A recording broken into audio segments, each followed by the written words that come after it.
Alors, bonjour tout le monde. 9h moins quart lundi matin. Je vais essayer de faire ça un peu plus court qu'hier, là. J'ai moins de choses aussi à dire. Pour commencer, ben, je voulais remercier tous les camionneurs qui me supportent, tous on va les appeler les patriotes, là, ceux qui sont réveillés. Ces réseaux sociaux, moi, j'en reviens pas. C'est que du positif. C'est que des félicitations, c'est que de l'encouragement. Quelques gorlots là, qui suivent le narratif encore, qui ne sont pas réveillés, disons, on va les appeler les non-réveillés. Là. Mais je vous dirais, puis vous pouvez même aller vérifier sur la chaîne YouTube comment est-ce que sur les messages que j'ai reçus, c'est à peu près juste de ça, de l'encouragement. Fait que je voudrais remercier tout le monde de le faire. J'essaie de vous informer le plus possible de ce que moi je sais. Parce que si moi je savais tout, je pense que les corrompus aussi sauraient tout.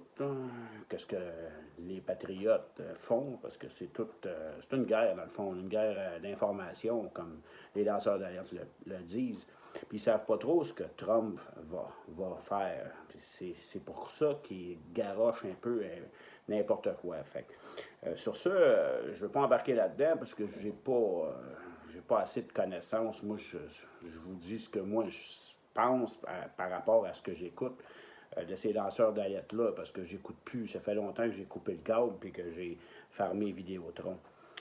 Maintenant, j'aimerais dire un gros merci aussi à Christian. Christian qui m'a envoyé de l'information par Twitter. Un chic type. Je l'ai reconnu parce que à la dernière, pas la dernière manifestation, mais quand on était allé pour les travailleurs là, du gouvernement là, à Montréal, là, au Parc La Fontaine, j'étais allé avec lui puis deux autres amis. On avait discuté beaucoup dans l'auto, puis c'est un gars très, très, très connaissant. C'est un bon communicateur, même c'est un conférencier. Fait que je le remercie beaucoup. Puis ça, écoute, je suis content d'avoir eu un contact aussi avec lui. Je voudrais remercier Serge Lebeau pour sa vidéo qui explique un peu, qui essaye comme moi de dire au peuple canadien comment ça se passe, comment ça se passe vraiment aux États-Unis. Continuez de faire ça parce que c'est primordial. Là. Les gens qui ont peur de sortir du Canada parce qu'ils pensent qu'ils ne peuvent plus rentrer au Canada, même s'ils ne sont pas vaccinés, ils ne savent pas vraiment ce qui se passe aux États-Unis. Puis ça prend des gars comme Serge Lebeau qui décident. Parce que si moi je suis tout seul à le dire, ben, je veux dire, ça. Ils vont dire, ouais, il sait pas de quoi il parle, lui, tu sais, il est tout seul, les autres, ils disent rien. Mais ça prend des gars comme Serge Lebeau, ça prend des gars comme des camionneurs qui me donnent leur impression, comment ça fonctionne. Il y en a un qui me dit qu'il pense peut-être être obligé de rentrer en Colombie-Britannique, à Vancouver, pour charger un voyage. Il va voir comment ça se passe. Il se peut de m'en donner des nouvelles.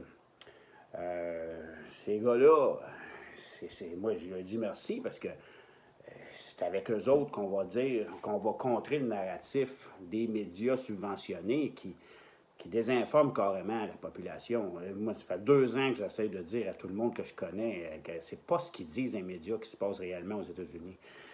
Fait que c'est un peu ça que je suis vraiment content. Puis je vois, pour la première fois, je vois beaucoup de camionneurs qui s'unissent. Là, il va y avoir, j'imagine, après mes 14 jours, là, il va rester peut-être 2 jours. Puis j'ai l'intention d'y aller au rallye jusqu'à Ottawa, qui se finit le 31, avec mon camion. J'ai l'intention d'y aller. Si la quarantaine finit avant, mais il y a un autre camionneur qui va me tenir au courant. Là, puis je vais me tenir au courant aussi, effectivement, de ça.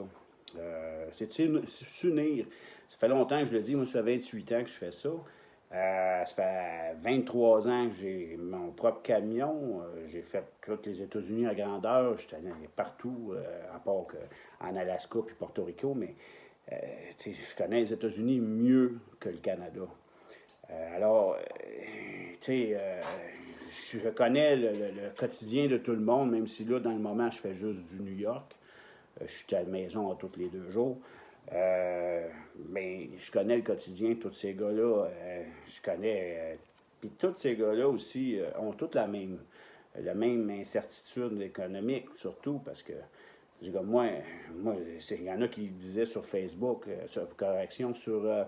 sur Twitter, que 2 semaines sans salaire m'empêche de gagner. Mais le salaire, c'est pas ça qui va. Parce que des gars comme moi, c'est des gars qui ont pas de dette vraiment, là, qui sont vraiment dégagés financièrement, qui sont pas accrochés avec le travail pour être capable d'arriver. Je pourrais parker le truck le restant de l'hiver, puis je ferais pas faillite, là.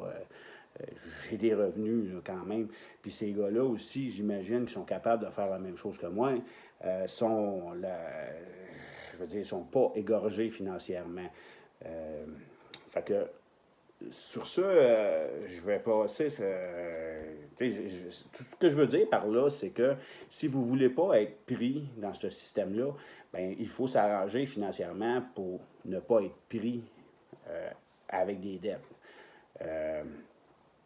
Ce que j'aime surtout là, dans l'union, c'est la première fois, je pense, que je vois autant de camionneurs avoir de la. Comment est-ce qu'on dit ça? Là, de la. Pas de l'union, mais je cherche le mot, des fois c'est mon problème. D'avoir une solidarité envers quelque chose qui va tout nous affecter. Puis ça, c'est important. Puis je pense que ce que les gens, la population générale va s'apercevoir aussi, c'est que on est vraiment essentiel dans le système, que ce soit économique, alimentaire. La société ne peut pas fonctionner s'il n'y a pas de camion, parce qu'il n'y a rien dans votre maison qui n'a pas été transporté par un camion. Ce qu'ils font, ce gouvernement-là, je ne peux même pas appeler ça un gouvernement, c'est des traîtres, des tyrans, c'est qu'ils sont en train de vous mettre à genoux, autant financièrement que vos besoins essentiels à la subsistance. Puis ça, c'est grave. Puis c'est pour ça que là, il faut arrêter de se diviser ces réseaux sociaux. Là, j'ai vu des choses, là, moi, ça me dépasse. Là, quelqu'un rire de quelqu'un de double vacciné parce qu'il a eu des effets secondaires. Écoutez, je pense qu'il n'a pas compris quelque chose, lui-là. C'est pas de se diviser, puis à moins que ce soit vraiment des trolls là, qui veulent vraiment mettre la bisbille entre ceux qui essayent de s'unir. Mais il ne faut pas faire ça. Le gars, il a pris un choix qui n'était pas éclairé parce qu'il ne savait même pas ce qu'il allait avoir. Fait que, il a fait ce choix-là, puis il faut le respecter. Moi, j'ai toujours respecté ceux qui se sont fait vacciner. Et je trouve ça dommage, ceux qui ont eu des effets secondaires, mais c'est pas une question d'aller rire d'eux autres, d'aller dire que un lanceur d'alerte, c'est la chose contrôlée là, de la. Je cherche le mot. C'est de l'opposition contrôlée. Ça change quoi? Si vous n'êtes pas content de ce qu'il dit, vous ne l'écoutez pas. Puis le restant, là, moi, ce que je vois, je regarde pas juste une personne, là, j'écoute plusieurs personnes qui ont de l'information plus que moi. Puis après ça, je regarde ce qui se passe dans ma vie courante, dans ce que je vois politiquement, dans ce que je vois aussi internationalement. Moi, je vous dis, les douaniers américains risent de nous autres. On est le seul pays en Amérique du Nord là, qui est rendu aussi débile. Là. Les Américains me risent d'en face. Quand je leur demande le vaccin, ben, ils me disent on va dire comment ça va marcher, M. Poirier. Êtes-vous prête? J'ai dit ben oui. J'ai dit Luke, are you vaccinated? C'est pas moi qui l'ai dit, c'est lui. Moi, je catch un peu, tu sais. J'ai dit avec un petit sourire en coin, j'ai dit yes. Have a good day, Luke. C'est tout. Adapte, c'est comme ça que ça va faire pour rentrer aux États-Unis. Pour rentrer au Canada, ben vous avez vu ce qui s'est passé. Ils m'ont pas reviré de bord. Puis, il n'y avait pas le choix de me laisser rentrer. Je suis Canadien. Je ne peux pas aller nulle part ailleurs. Fait que ça, mettez-vous bien ça dans la tête que si vous voulez sortir du Canada, c'est possible par la voie terrestre. Les compagnies aériennes, ben, ils ont des subventions du gouvernement. Hein? Fait qu'ils n'ont pas le choix trop. Parce que s'il n'y avait pas les subventions du gouvernement, ils creveraient. Ils n'ont pas le choix d'appliquer les mesures de débile du gouvernement. Mais quand vous êtes avec votre voiture, il n'y a personne qui vous subventionne, là. Prenez votre char, votre voiture, c'est-à-dire, mettez du gaz dedans, puis vous en allez. Ils vont vous laisser rentrer. Fait qu'arrêtez, moi, quand j'écoutais des choses comme ça, je trouvais ça aberrant. Fait que, c'est ça. Il y a des personnes, pour finir, il y a des personnes qui sont... qui m'ont posé certaines questions. Qu'est-ce qu'on fait, là, de la pénurie? Ben moi, j'ai pas de boule de cristal, je sais pas comment ça va virer. Là.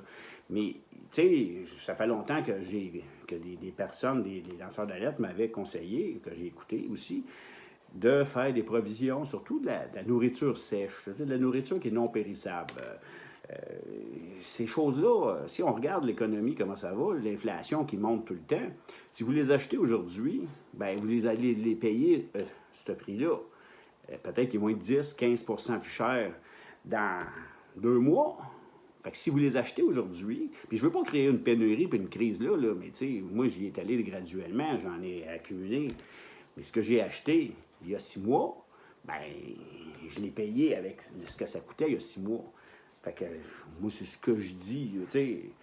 Il ne faut pas capoter non plus comme la crise du papier de toilette, là.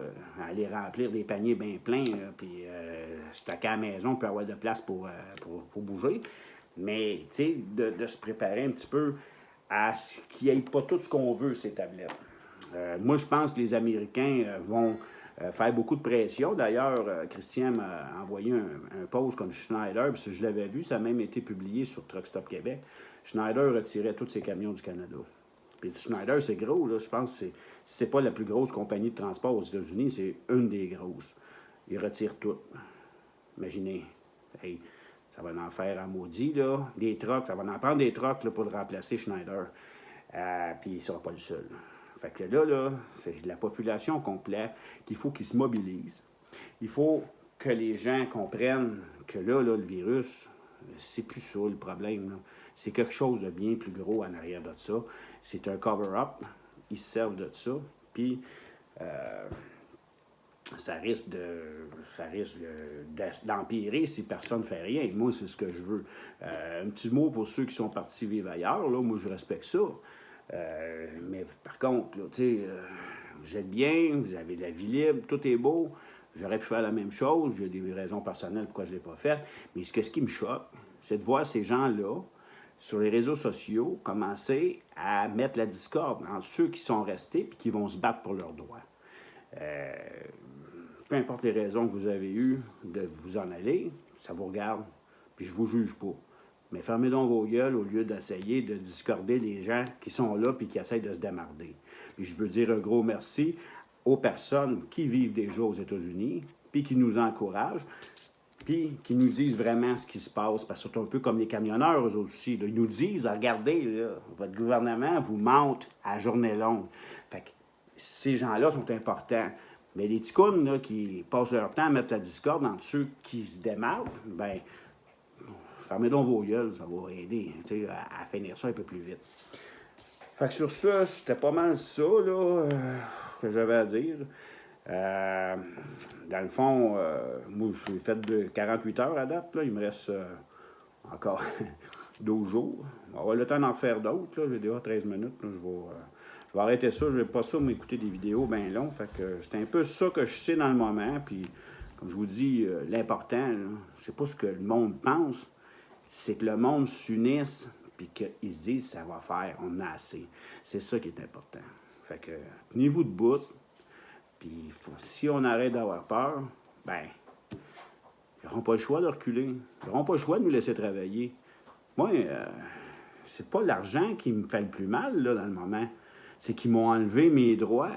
Ils m'ont enlevé ma liberté.